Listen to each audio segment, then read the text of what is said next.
Greetings, my cunning audience. Today, we're diving into a skill that's not for the faint of heart, the art of reading people through their body language. Understanding body language is key to understanding people and can give us hints about the person we are talking with. Mastering this craft will grant you the ability to navigate social landscapes like a puppeteer pulling invisible strings. Now, in order to understand how to read people through their body language, we first need to understand how to read context. After that, we'll cover the most efficient tips for reading people. So, let's get started. Understand context first. When you first approach or observe a person or group of people, it's important to consider their context. For example, are they in a social, business, or formal setting? When observing people in informal settings, you might notice they're less guarded and more natural. For example, you might see someone playing with their hair or sitting with their legs apart and arms at rest. They are feeling relaxed in their surroundings. It's more common to see this behavior in informal settings. When it comes to context, we need to remember where a person is, the environment, who they are talking to, one-on-one or in a group, and the conversation topic. This will give us factual data that we can use when analyzing somebody's body language and nonverbal cues. Now that we understand what context is, we need to understand what a baseline is and how we can use it to start to read a person's body language. What is a baseline in body language? The baseline of a person is the set of behaviors, thoughts, and feelings that are typical for them. It is how they act in everyday life and in different environments. For example, someone who is feeling depressed might move around lifelessly with their head down. Another example of a baseline is when someone is in a social setting and feels more relaxed and happy. They will use open gestures, smile more, and make good eye contact. Different people have different reactions under different conditions, so to get a true baseline, you need to see them in relaxed, heated situations and normal conditions. This way, we can also pick out inconsistencies. This is easier said than done, so we need to work with what we have and gather information and data points by analyzing the situation we find ourselves in or the person we are trying to read. The reason we baseline first. The reason we need to get a baseline is to catch sudden changes and questions within the person's body language. Any shift or unnatural change should be an area of interest. It's worth noting here that detecting deception is difficult. It can be hard to know if a person is lying by looking at them, and the person may not even tell the lie with words.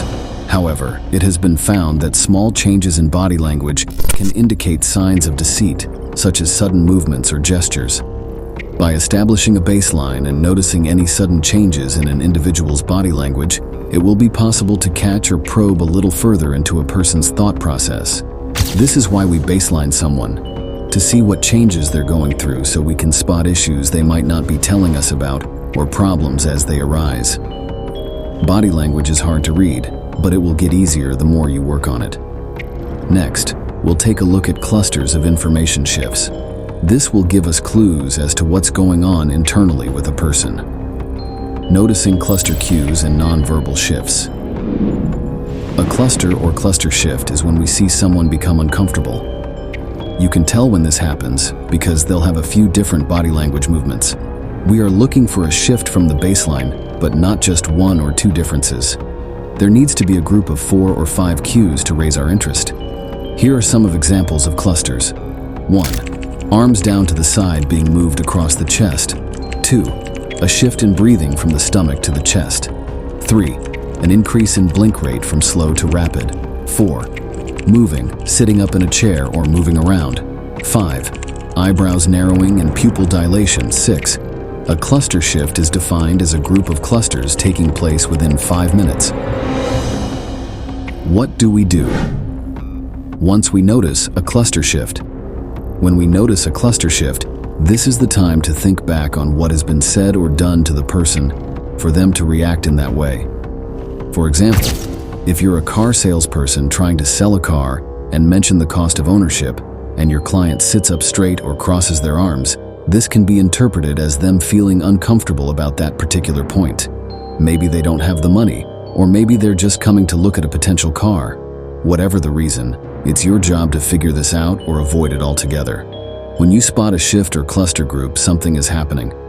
That's when we need to take account of the data point and adjust accordingly. Since I picked up this skill, I've become a better observer, and that has helped me to become better at conversations.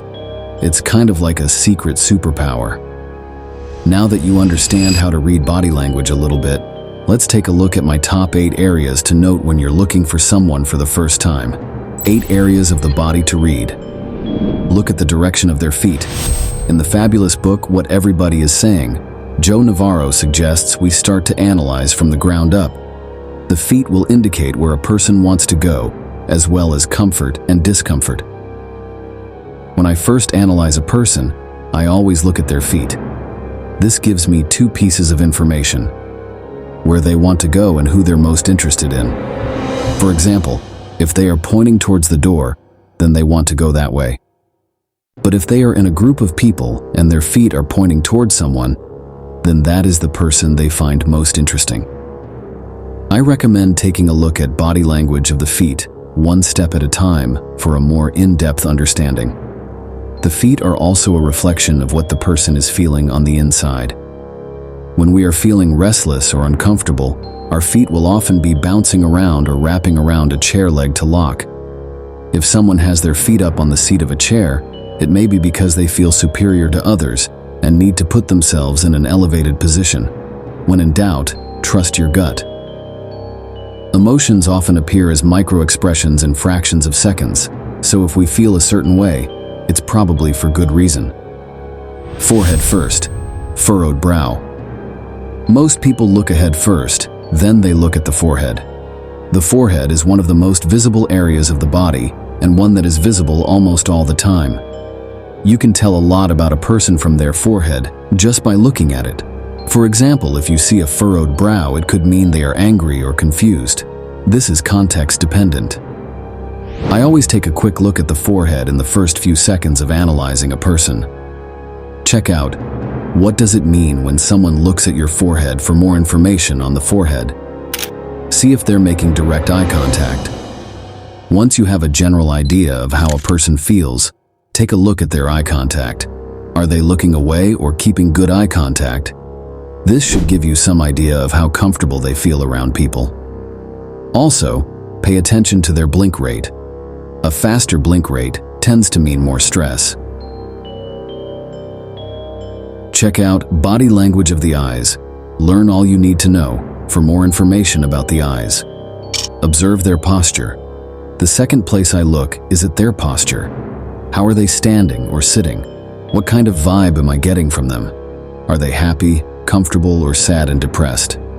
You want to get a general impression of how they look to get an idea of what is going on internally with them. Pay attention to their hands and arms. Hands and body signals are a great place to glean information. One of the first things we notice about people is their hands, which can tell you a lot about them. For instance, someone who bites their nails could be anxious. Dirt under the nails suggests they work in a garage or some kind of manual labor. The hands are also used to express oneself and hide from things one doesn't like. They're also used as adapters and pacifiers to calm ourselves down. For a better understanding of the hands, check out What Does Body Language of the Hands Mean? Notice their breathing. There are 2 places a person tends to breathe from depending on how he or she is feeling. A person who is relaxed will tend to breathe from the stomach area, while a person who is nervous or excited will breathe from his or her chest area. This can give you some good data points to work with in order to tell you how a person is feeling. Check out their smile, facial expressions, and fake smile. You might think that a person who smiles at you likes you, but that isn't always the case. There are true and false smiles that can mean many different things. For example, I saw a manager flash a smile to someone who worked for him. The smile was only a brief moment before it dropped from his face in an instant. A true smile will fade from the face naturally over a few seconds. These are called Duchenne smiles. For more about smiles, check out When You're Happy. Your body language is happy too. See if they're mirroring your own body language. Think crossed legs. Mirroring someone else's body language in some cases is indicative of rapport with that person, or trying to build it. People will mimic the postures and gestures of others in order to build rapport. For example, if you see someone sit back in a chair and then someone else does this a few seconds later, you know they have synced with each other and built a kind of rapport. Another example would be when one person crosses their legs and then someone else does this a few seconds later. How to read body language when someone is lying. Most people believe that they can spot a liar by their body language. This is not exactly true. People who are lying might display some specific behaviors, such as looking away, playing with their hair, scratching themselves, etc. However, the problem is that these behaviors might also happen when someone is uncomfortable or feels guilty about something. In addition to this, some people are just really good liars, and their body language reveals nothing about whether they are telling the truth or not. It is worth checking out Spy the Lie: How to Detect Deception, and also Telling Lies by Paul Ekman for a more in-depth look into lying and body language tells. If you found this video helpful, remember to like, share, and subscribe to Dark Manipulation Tricks for more insightful content. Thank you for watching, and until next time, take care. See you in the next video.